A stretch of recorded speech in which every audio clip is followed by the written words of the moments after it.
Well, check this out. Tesla's board needs to get rid of 3 to 4 members, says shareholder Ross Gerber, who not too long ago announced his intention to run for Tesla's board and then later ended his campaign.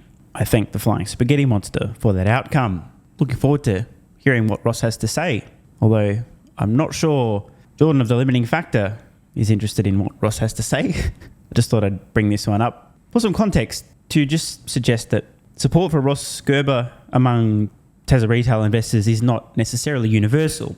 I've been to one Tesla event, and he, as in Ross, is the only person I didn't bother to talk to. He struck me as hair gel that had somehow become sentient, presented without comment. And before we watch this clip, I do have to give credit to Ross Gerber. The man knows how to get attention and how to promote his interests. Always in the media, always drumming up controversy. So agree or disagree, respect or disrespect the guy. We can't argue with the fact that he knows how to play the media game. Appear. They'll mention your fund.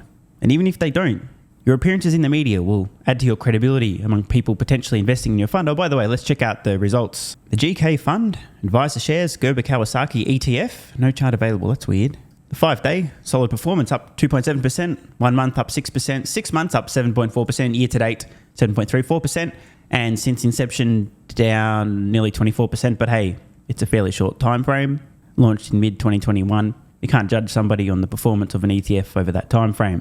Although I can understand people who'd invested and seen their investment down as much as 40-odd%, now down over 30% from roughly peak to present time, might be banging the table and yelling, going, Ross, do something, Ross. Of course, Gerber Kawasaki is also a wealth management / investment advisory firm, I believe. So this ETF is just one of the services they potentially offer to their clients. Personally, I prefer to manage my own capital than have someone else do it for me, but hey, that's me. And one final piece of context before we watch this clip. I thought it was important. Ross signalling his virtue to the world on X in November. Sadly, this is a win for Rivian. I will be replacing my Tesla Model Y for a Rivian next year. As in this year. Looking forward to seeing Ross driving around the Rivian soon. And I'm sure the rest of LA will as well. Some potentially bad news for Elon Musk, Tesla, and its shareholders. A bombshell report from the Wall Street Journal claiming several current and former members partied and took illegal drugs with the tech mogul. Members. Wait, are we still doing this? Oh my God, dude. They're never going to leave it alone. The board. Now, you may recall a Delaware judge recently nixed Elon's $55 billion pay package, in part because of Musk's, quote, extensive ties to the same board that apparently approved his pay. Tesla shares fell over 3% today, down 27% this year, but up over the past year. Let's talk more about this and Musk's relationship with the board, with Tesla investor and CEO of Gerber Kawasaki, Ross Gerber.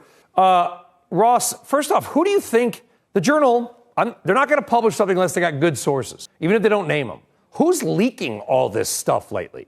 Well, there's 80,000 people at Burning Man, so it doesn't take too much to see Elon there partying with everybody. You know, it's kind of like common knowledge. So there's plenty of people that have partied with Elon, so I don't think it's hard to find anybody, you know. Yeah, but I will say the Google founders, I think, you know, they went to Burning Man. There's been many tech CEOs that have gone to that. Do these reports trouble you as much as they apparently trouble some other people? There's actually a technology section of Burning Man, you know, if you want to be more specific. And, you know, I'm kind of from the deadhead scene, so I kind of know who does things and doesn't. But that said, you know, the computer chip was invented with the Grateful Dead sitting around, you know, the same area at the same time. So there's a lot of, you know, history of innovation in psychedelics. But that said, it doesn't really trouble me per se, as much as it would trouble other institutional shareholders, you know, being a deadhead. But that said, I think it's all about optics, and people want to have confidence in a board of directors in a company. And, you know, hearing about people partying, it was bad enough the time he smoked weed with Joe Rogan was like considered a you know, kind of a big scandal at the time. And we're talking just a hit of a legal drug. So, you know, it's really hard to get institutions to invest billions of dollars in a company when the CEO sort of admits to be doing psychedelics. Yeah, and I want to be... So to Ross's point, it's true a lot of institutional investors suffering from small brain syndrome with their heads firmly planted up their asses don't like any form of controversy, including Elon Musk chilling with Joe Rogan and not even inhaling a legal hit of cannabis in California. But what, if anything, spoiler alert, nothing, does the willingness of institutional investors to support companies to invest in them have to do with anything? Zip. Nada. Now, on the flip side, for every one rigid, stiff, that's sounding a bit, moving on, boring, boneheaded institutional investors, oh my God, Elon, he didn't, was that cannabis? Oh my God, it's the end of the world. You got 20 people who go, oh shit, this guy's got some balls. He's one of us. The homie's talking to Joe Rogan, had a drink, hit a spliff. Bro, he's one of us. Might buy some Tesla stock. So Ross does make a valid point regarding institutional investors, but whether or not that matters, a very separate point. Clear though, I mean, and Musk said, he's got drug tests for these NASA contracts for SpaceX, and he's passed every single one of them. I mean, we have reports of unnamed people, and I saw him maybe doing this with that person, possibly. But we also have passed drug tests, which is like that's at least. No. The drug tests do not test for ketamine or psychedelics. Drug tests typically test for cocaine and heroin and cannabis and things like that. So psychedelics, those of us who are deadheads know. But do we care about those? They don't test for it. I mean, they don't test for those drugs. I mean, ketamine is illegal in certain uses, but it's also prescribed in certain ways. It's a new thing to be prescribing ketamine and psychedelics to deal with mental and emotional issues. And if that's the case, that Elon has mental and emotional issues that he's been prescribed psychedelics for, that would be another thing that investors want to assess, is the fitness mentally that he has to be CEO. If that's in fact the case that he's now, what Ross is saying may be true. There may be some dimwits that go, oh my God, wait, what if he's taking ketamine because he's depressed? But, I mean, bro, if true, then surely these same people would hold other leaders of other companies to the same standards, right? Call me crazy, but I personally believe what matters are the results. Whether a company leader is the happiest motherfucker on earth or deeply depressed, somewhere in between, if they have an extended track record of excellent execution, I don't really care what's going on between their ears. The results are what counts. Being treated for mental issues. So, quite frankly, this is all just a big distraction from the fact that Tesla needs to execute and sell Cybertrucks and get full self-driving to work. I just put a list of 10 things Tesla needs to do to get their stock going back again, and all of them are execution issues. And strong disagree, by the way. I've seen Ross's list. In case it isn't extremely evident, Tesla's stock will do whatever Tesla stock wants to do, irrespective of the company's execution. The furtherance of their already unassailable lead in electric vehicles, autonomy, the data lead, world-leading scale, world-leading profitability. I could keep going. Tesla's execution has been stunning, near flawless. Now, their estimates for timelines are not perfect, but they're absolutely killing it. Yet Tesla stock languishing, going essentially nowhere over the last 3 years. Tesla, the company, does not in any way control the stock price. Who does control Tesla's stock price? The collective participants in the stock market buying and selling Tesla stock. And that's it. It is possible that Tesla could indirectly impact its stock price if they take certain actions that certain investors like or dislike, causing big money, large volumes to buy and or sell Tesla stock. That could influence the stock price. But you have to understand, you can't suggest that there's certain things that Tesla could do that will have an impact on their stock price because you don't know. It's a guessing game. The company themselves doesn't control the stock price. So this is, once again, I'm not that concerned about Elon's personal time and whatever. What I'm concerned about is he's not at Tesla building trucks. Does the board need to be rebuilt? It's only got 8 people on it. 2 are named Musk. It's got his buddy Joe Gebbia, who founded Airbnb. You got James Murdoch of the Murdoch, News Corp fortune. Do we need to remove some of them, add new people? How? What? Well, this is the trickiest part for Tesla because essentially anything the board does, compensation or major decisions, can be challenged now by investors because, Delaware said the board isn't independent. And so it would be false and I'm not going to rehash my comments on this extremely corrupt activist judge, but I will just emphasize, rest in peace, capitalism. Rest in peace, incentivizing owners, founders, CEOs, leaders with performance-based compensation. This is one of the most heinous and despicable acts I've seen. Thieving Elon Musk's well-earned and shareholder-supported compensation plan. It's rotten. I can't believe this decision took place. It's completely unreasonable. It's going to have extremely negative impacts on businesses throughout the United States. Misleading to imply that they are. So they really need to get rid of 3 or 4 board members and replace them with truly independent board members that have no financial ties to Elon. And the problem with that is that Elon isn't going to want to deal with those people. And I learned this when I ran for the board a year ago. There's no desire from anybody at Tesla or within Elon's circle to have an independent board. Oops, that's not what I was looking for. That's weird. That's it.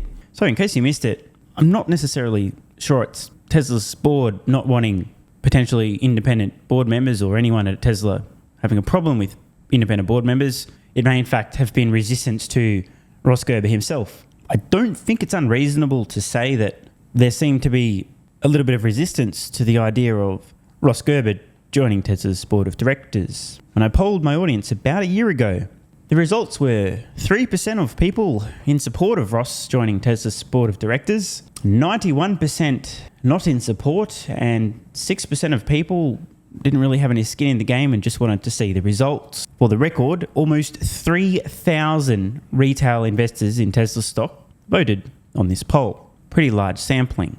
There's a lot of discussion here, 725 comments on this one particular thread. Why? Because I asked, if you're comfortable sharing, please reply with your vote and the number of Tesla shares you currently hold.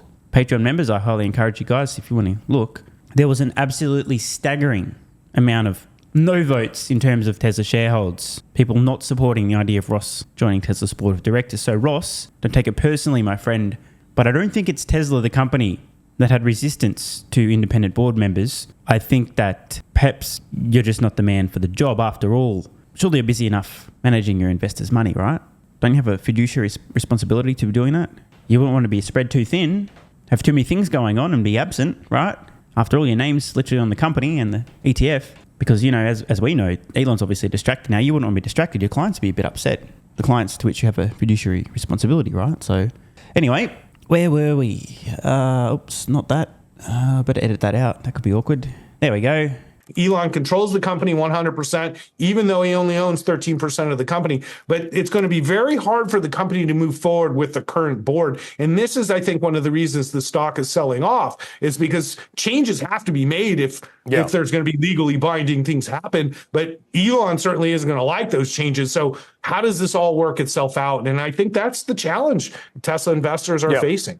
Now, I don't want to be unreasonable to Ross here. After all, many of the comments he has regarding Tesla's board aren't necessarily his opinions, but just based on the ruling of the extremely corrupt activist judge, actually, the extremely corrupt extension of the Biden administration in judge's clothing, who's made this absolutely insane ruling regarding Elon's compensation, claiming the board wasn't sufficiently independent.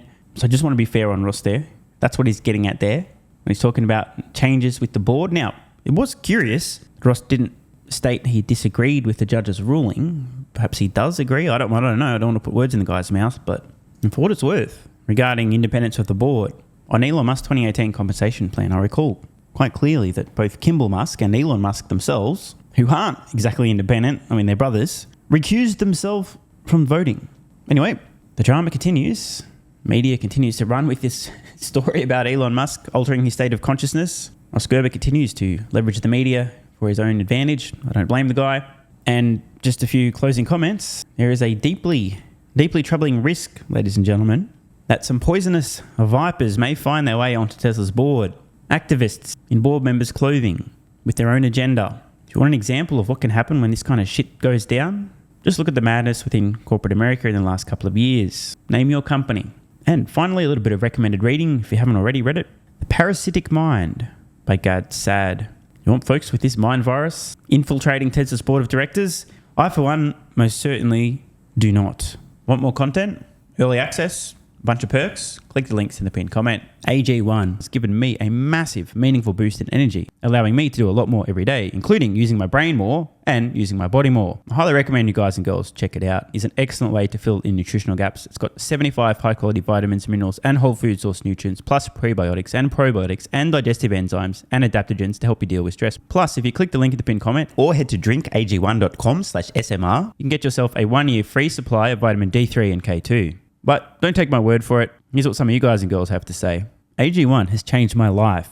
I was, as you described, treating myself like a circus, ate like trash, rarely exercised, used alcohol as a stress crutch, cannabis also. AG1 is what gave me the kick in the ass, got me back to the gym, motivated me to do more for myself, family, my business, etc. Keep doing what you do. Now, I know there's some skeptics, the same kind of people who think Elon Musk is a fraud, reading this going, what do you thought? There's no way that's possible, bro. It must be a placebo effect. Believe it or not, this is a recurring theme. If you give your body everything it needs to feel and perform its best, including having a lot more energy, you'll need ways to use that energy. For me personally, that includes more exercise, moving my body more social activity, and more cognitively demanding tasks, including producing a ton of exclusive content over on Twitter and on Patreon, plus my daily YouTube uploads. The proof's in the pudding. On to another testimonial from a viewer of this channel. SMR, you asked me to provide feedback on AG1. Here it is. It has helped with mental acuity, stamina, and intestinal waste management. Can't read between the lines. It certainly helps with regularity and digestion. That's what the digestive enzymes are for. It has also dramatically reduced my cravings for sugar. You guys need to stop eating sugar. It's fucking poison. I'm 50, 5'9", and overweight, aka a fat motherfucker. I think that's a technical term for overweight, isn't it? Is it fat motherfucker or obese? I can't remember. I average 100 hours a week in the West Texas oil fields as a safety supervisor. Jesus Christ, dude. No wonder you're struggling to keep your weight under control. 100 hours a week. Brutal. It has helped me lose weight.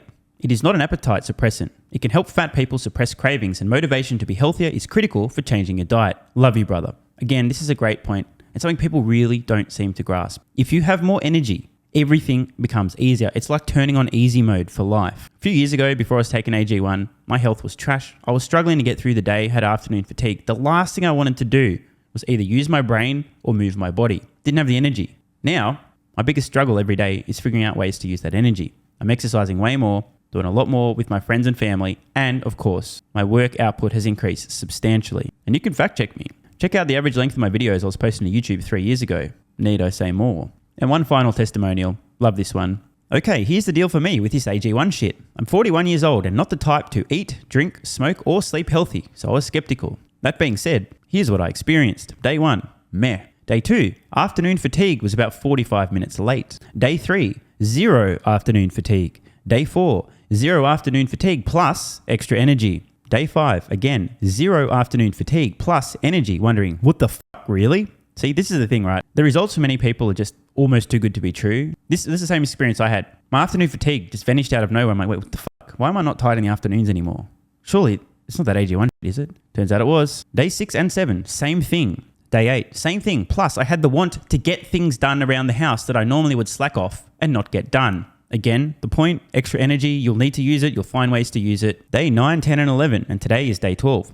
I fucking love it. So however you managed to get me to buy it, I'm so glad you did. Thank you so much, SMR. It really changed me so far. Guys, this shit really works. Just try it. By the way, this is the reason I continue to relentlessly promote AG1. A lot of people get real fucking mad in the comments. Oh my God, snake oil salmon's sold out. Oh my God, he's a scammer. This is fraud. But constantly, I'm pretty sure everyone making these comments is also currently short Tesla stock. I'm not particularly concerned about people having a negative perception, those folks suffering from small brain syndrome, still living in my bum's basement syndrome, etc., writing mean comments, claiming AG1's a scam or it doesn't work. I mean, bro, when I get feedback like this is what keeps me going. Just try this stuff for a month, and if you don't get these results, get your money back. See, it's a literal no-brainer. It's an IQ test at this point in time. Testimonial after testimonial after testimonial like this. Get your money back if it doesn't work. Just try it for a month, and if it doesn't work, get your money back. Today's the day. It's finally time. Be like this guy who was a massive skeptic, but finally, after 1,000 promotions in a row, caved in, tried AG1, and has results like this. Head to drinkag1.com/SMR or click the link at the pinned comment, and please, let me know how you're feeling in a few weeks' time. Now, if you'll excuse me, time to put my extra energy to good use. I'll be recording some more exclusive content for Patreon and my Twitter subscribers. So click the links at the pinned comment. See you over on Twitter and or Patreon, and don't forget to grab your AG1. Love ya.